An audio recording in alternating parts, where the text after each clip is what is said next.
नमस्कार फ्रेंड्स, कैसे हैं आप सभी। आशा करता हूं आप अच्छे होंगे। मैं नितिन उपाध्याय आपका स्वागत करता हूं आपके अपने यूट्यूब चैनल निशांत ज्ञान पर।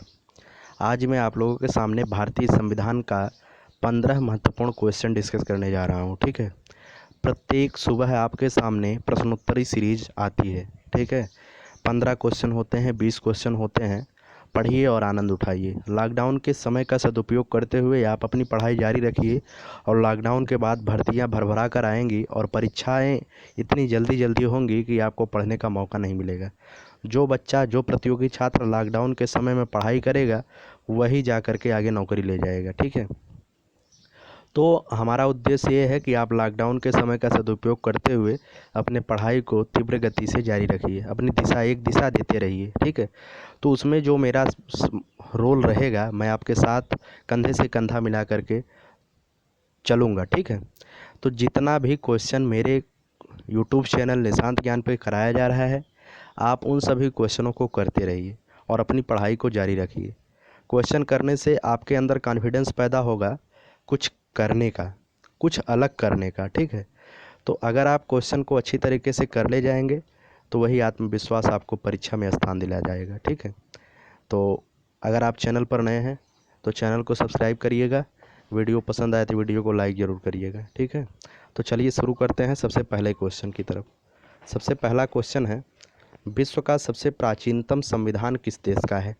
विश्व का सबसे प्राचीनतम संविधान किस देश का है। ऑप्शन नंबर ए है भारत, बी है रूस, सी है ब्रिटेन, डी है अमेरिका। तो जो इसका राइट आंसर है फ्रेंड्स वो है अमेरिका।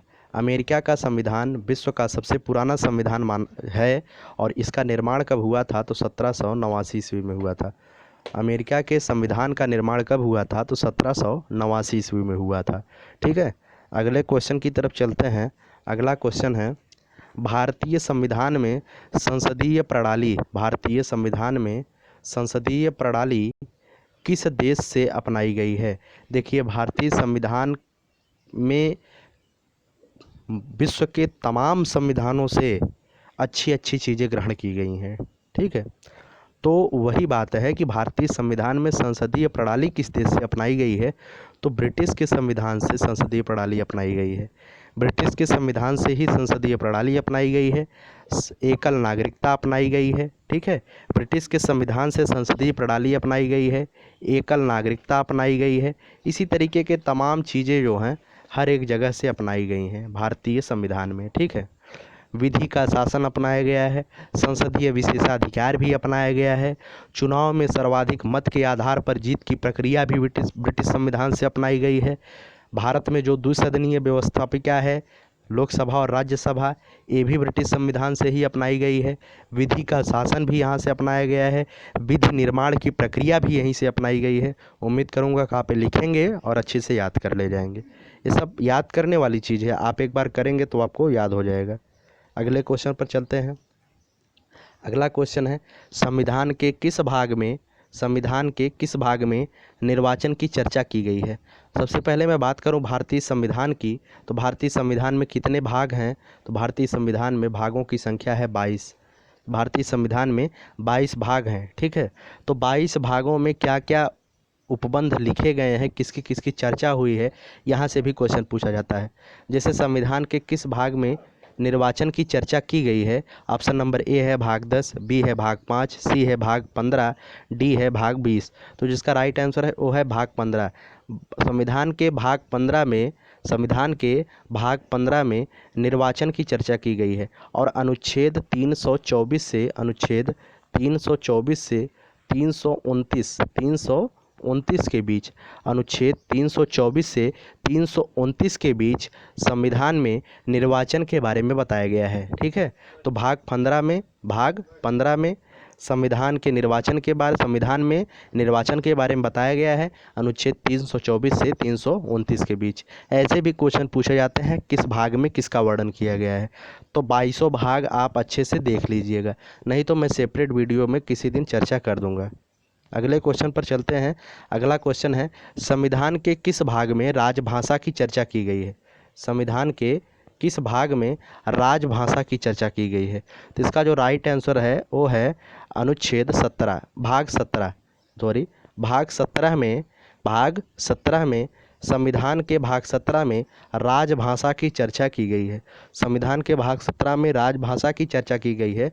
अगर अनुच्छेद की बात करें तो अनुच्छेद 343 से लेकर के अनुच्छेद 343 से लेकर के अनुच्छेद 343 से लेकर के 351 के बीच 351 के बीच राजभाषा की चर्चा की गई है। संविधान के भाग 17 में अनुच्छेद 343 से लेकर के 351 के बीच राजभाषा की चर्चा की गई है। ऑप्शन नंबर बी सही है। अगले क्वेश्चन पर चलते हैं। अगला क्वेश्चन है संविधान के किस अनुसूची में दल बदल संबंधी प्रावधानों का उल्लेख है। ठीक है, दल बदल संबंधी प्रावधानों का उल्लेख है। ऑप्शन नंबर ए है 11वीं अनुसूची, बी है 10वीं अनुसूची, सी है 9वीं अनुसूची, डी है तृतीय अनुसूची। तो जो इसका राइट आंसर है वो है 10वीं अनुसूची। संविधान के 10वीं अनुसूची में दल बदल संबंधी प्रावधानों का उल्लेख किया गया है। अब बात की जाए कि संविधान में जब हमारा संविधान बना था प्रारंभ में 8 ही अनुसूचियाँ थीं और जो 4 अनुसूचियाँ बाद में बढ़ाई गईं वो विभिन्न संविधान संशोधनों के माध्यम से बढ़ाई गई। तो 10वीं अनुसूची किस संविधान संशोधन के तहत जोड़ा गया है? तो 52वें संविधान संशोधन 1985, 52वें संविधान संशोधन 1985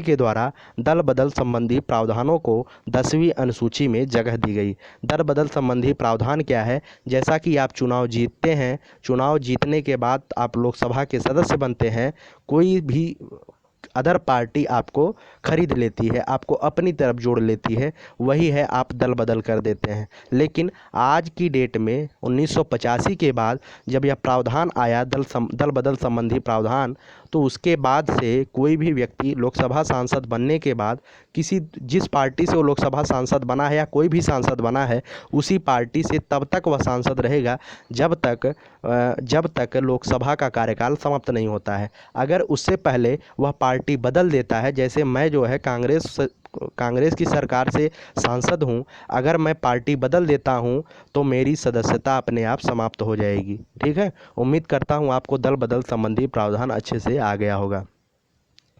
अगले क्वेश्चन पर चलते हैं। अगले क्वेश्चन पे है किस व्यक्ति ने संविधान की उद्देशिका को राजनीतिक जन्मपत्री कहा है? किस व्यक्ति ने संविधान की उद्देशिका को राजनीतिक जन्मपत्री कहा है? ऑप्शन नंबर ए है ठाकुर प्रसाद भार्गव ने, बी है के एम मुंशी ने, सी है डॉक्टर बी आर अम्बेडकर ने, डी है जवाहरलाल नेहरू ने। जो इसका राइट आंसर फ्रेंड्स वो है के एम मुंशी ने। किसने? के एम मुंशी ने संविधान की उद्देशिका अथवा प्रस्तावना को राजनीतिक जन्मपत्री कहा है। ठीक है, और संविधान की प्रस्तावना को आत्मा किसने कहा है? तो जवाहरलाल नेहरू ने कहा है। और डॉक्टर बी आर अम्बेडकर ने अनुच्छेद 32 को संविधान की आत्मा कहा है। उम्मीद करता हूँ ये तीनों फैक्ट्स आपको समझ में आ गए होंगे। अगले क्वेश्चन पर चलते हैं। अगला क्वेश्चन है संविधान को 26 जनवरी के दिन लागू करने का निर्णय इसलिए लिया गया क्योंकि ऑप्शन नंबर ए है यह एक शुभ दिन था, बी है कांग्रेस ने इस तिथि को 1930 में स्वतंत्रता दिवस के रूप में मनाया था, तीसरा है इस दिन 1942 में भारत छोड़ो आंदोलन शुरू हुआ था, चौथा है इनमें से कोई नहीं। अब मैं बात करूं संविधान को 26 जनवरी के दिन ही क्यों लागू किया गया, बल्कि संविधान तो 26 नवंबर 1949 को ही बनकर तैयार हुआ था। इसलिए लागू किया गया क्योंकि कांग्रेस ने इस तिथि को मतलब 26 जनवरी को 1930 में स्वतंत्रता दिवस के रूप में मनाया था। 26 जनवरी 1930 को रावी नदी के तट पर जवाहरलाल नेहरू के द्वारा स्वतंत्रता दिवस मनाया गया था। 26 जनवरी की महिमा ख़त्म न हो, 26 जनवरी की महिमा बनी रहे, 1930 में स्वतंत्रता दिवस मनाया गया था। इसी वजह से 26 जनवरी के दिन ही संविधान को लागू किया गया, ना कि 26 नवंबर 1949 में ही। ठीक है, अगले क्वेश्चन पर चलते हैं। अगला क्वेश्चन है भारत के नियंत्रक एवं महालेखा परीक्षक का कार्यकाल कितना होता है? ऑप्शन नंबर ए है 6 वर्ष, बी है 65 वर्ष, सी है 6 वर्ष अथवा 65 वर्ष की आयु जो भी पहले हो, डी है 6 वर्ष अथवा 62 वर्ष की आयु जो भी पहले हो। तो जो इसका राइट आंसर है वो है 6 वर्ष अथवा 65 वर्ष की आयु जो भी पहले हो। अगर मैं बात करूं भारत के नियंत्रक एवं महालेखा परीक्षक की, तो भारत के नियंत्रक एवं महालेखा परीक्षक की बात अनुच्छेद 148 में की गई है। अनुच्छेद 148 में भारत के नियंत्रक एवं महालेखा परीक्षक की बात की गई है। इसे शॉर्ट फॉर्म में कहते हैं CAG, कैग। ठीक है, CAG कैग बोलते हैं भारत के नियंत्रक एवं महालेखा परीक्षक को।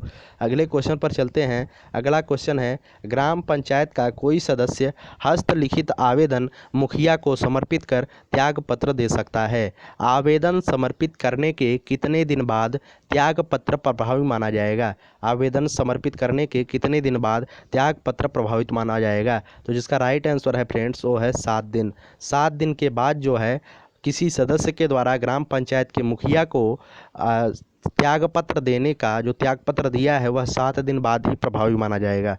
ऑप्शन नंबर ए सही है। अगले क्वेश्चन पर चलते हैं। अगला क्वेश्चन है, राज्यपाल द्वारा जारी किया गया अध्यादेश किसके द्वारा मंजूर किया जाता है? तो देखिए, राज्यपाल जो है राज्यों का राज्यपाल होता है। जिस तरीके से केंद्र में राष्ट्रपति का स्थिति होती है, उसी तरीके से राज्य में राज्यपाल की स्थिति होती है। तो राज्यपाल के द्वारा जारी किया गया अध्यादेश प्रदेश के विधानमंडल के द्वारा मंजूर किया जाता है। ऑप्शन नंबर सी सही है। अगले क्वेश्चन पर चलते हैं। राज्यों की भाषा के आधार पर गठित करने हेतु 1948 में गठित आयोग के अध्यक्ष कौन थे? राज्यों को राजभाषा के आधार पर गठित करने के लिए जो आयोग गठित हुआ था उसके अध्यक्ष कौन थे? तो अध्यक्ष थे जस्टिस SK धर। कौन थे? जस्टिस SK धर। ऑप्शन नंबर सी सही है। अगले क्वेश्चन पर चलते हैं। अगला क्वेश्चन मैं एक चीज़ और बता दूं, भाषा के आधार पर गठित होने वाला पहला राज्य कौन था? वो था आंध्र प्रदेश। कौन था? आंध्र प्रदेश। आंध्र प्रदेश की स्थापना कब हुई थी भाषा के आधार पर गठित होकर के? तो 1956 ईस्वी में। 1956 ईस्वी में भाषा के आधार पर गठित होने वाला पहला राज्य आंध्र प्रदेश था। अगले क्वेश्चन पर चलते हैं। अवित्तीय विधेयक राष्ट्रपति कितनी बार वापस कर सकता है? अवित्तीय विधेयक राष्ट्रपति जो है एक बार वापस कर सकता है, केवल एक बार। दूसरी बार वह वापस नहीं करेगा, वह उस पर हस्ताक्षर करने के लिए बाध्य होगा। दूसरी बार उसे वह वापस नहीं कर सकता है।